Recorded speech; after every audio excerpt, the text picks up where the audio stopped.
انبیاء کی جماعت اور امت کے سب سے افضل انسان ابو بکر صدیق کے بعد اسلام کے دوسرے خلیفہ راشد فاروق اعظم کا درجہ ہے۔ ان کی زندگی کے واقعات دلچسپ ترین انداز میں سنیے، آپ حیرت زدہ رہ جائیں گے۔ بہت سے ایسے واقعات بھی آپ سنیں گے جو اکثر کتابوں میں شامل نہیں ہیں۔ تو آئیے سنتے ہیں فاروق اعظم۔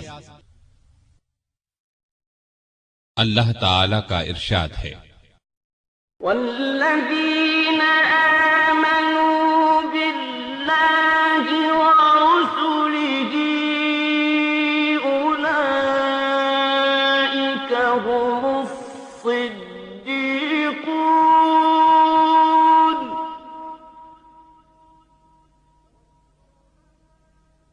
والشہداء عند ربهم لهم أجرهم ونورهم۔ وہ لوگ جو اللہ اور اس کے رسولوں پر ایمان لائے ہیں، یہی تو وہ ہیں جو ان کے پروردگار کے نزدیک صدیق اور شہید ہیں، ان کے لیے اجر اور نور ہے۔ رسول اللہ صلی اللہ علیہ وسلم کا ارشاد ہے، اللہ تعالی نے عمر کے دل اور زبان پر حق جاری کر دیا ہے۔ وہ فاروق ہے جس کے ذریعے اللہ تعالی نے حق اور باطل کے درمیان فرق کیا۔ جماعت اصحاب روشن ستارے ہیں، آسمان پر موجود ستاروں کی روشنی کم و بیش ہے۔ یہی مثال صحابہ کرام رضی اللہ عنہم کی ہے، لیکن ہیں سبھی روشن۔ ان میں سب سے نمایاں، سب سے روشن اور سب سے تابناک بہرحال پہلے 4 صحابہ رضی اللہ عنہم ہی ہیں۔ یہی پہلے 4 اصحاب خلفائے راشدین ہیں۔ عشرہ مبشرہ میں بھی سب سے پہلے انہی کا نام ہے۔ آج ہم آپ کو انوکھی خصوصیات والے انسان کی کہانی سناتے ہیں۔ اللہ کے رسول صلی اللہ علیہ وسلم نے اپنے 10 صحابہ کا نام لے کر فرمایا تھا، میرے یہ 10 صحابہ جنتی ہیں۔ گویا انہیں دنیا ہی میں جنتی ہونے کی بشارت عطا ہوئی۔